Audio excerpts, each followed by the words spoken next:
Are your beers not fermenting properly? Do you wanna go skinny dipping with me right now? Bring your dad. Are you sick of buying more yeast packets than you need? Did your mother just become a man? Are you getting your maximum alcohol by volume? Are you frustrated brewing because you're coming up short on your final gravity? Stick around.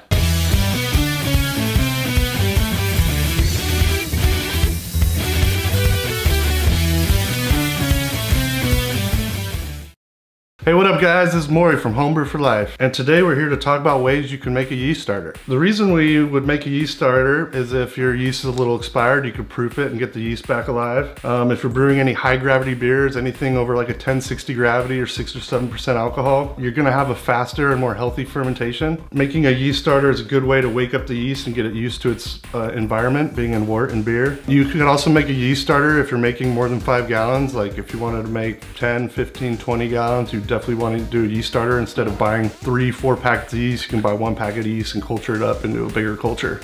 We also call it propagating yeast in the science world. Here's what we're using today.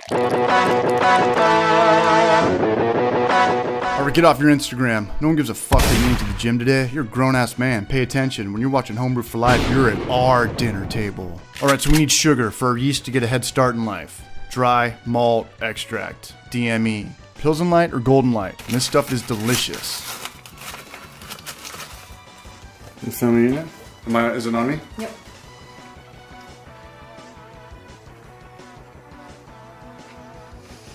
Try it. It tastes good. I don't want to. No. Tastes identical to Whopper's candy. I learned that yesterday because Maury told that to me and it made sense. And I'm down with shit that makes sense. Homebrew stores sell it by the pound. I think I got mine from a homebrew store. Amazon's probably gonna want like a minimum of 3 pounds to make it be worth their while. This stuff is cheap. About $5 or $6 a pound. You'll get about 4 uses out of 1 pound. Maybe you reuse your yeast and get way more uses. And this 1 pound bag lasts you forever. This is optional but highly recommended. Eat breakfast burritos. It's my turn to buy next time. 1 packet of liquid yeast, whatever yeast you're using that the recipe calls for. A funnel, so we don't fuck up. And I'll have links to all this stuff in the description below. Star Sand, you already have this, fam. Troll Maury in the comments section for looking like Woody Harrelson from White Men Can't Jump. Hydrometer, you already have this too, fam. As for the flask, you may or may not need this. I prefer just use a clear growler, save your money, or buy this flask on Amazon for 20 bucks. It's your call whether you're gonna use a stir plate or not. More on that in a second. Okay, so keep in mind you want to do this like a day before brew day. Anywhere from 8 to 24 hours is good. Heat up a quart of water. It's 2 pints in layman's terms. Tap water is fine because we're going to bring it to a boil. Weigh out 4 ounces. A 1/4 pounder of DME. Once water is boiling, we can kill the flame, stir in that extract. You can throw it in the freezer, just make sure you put like a towel down so you don't burn your plastic. I think an ice bath in the sink is a faster and better way, depending on how much time it takes you to prep your Sani station. Looking to get it below 80 and above 65. While the wort is cooling down, let's start our sanitation masturbation station. Sani, our clean growler, and everything that keeps in touch with our yeast starter.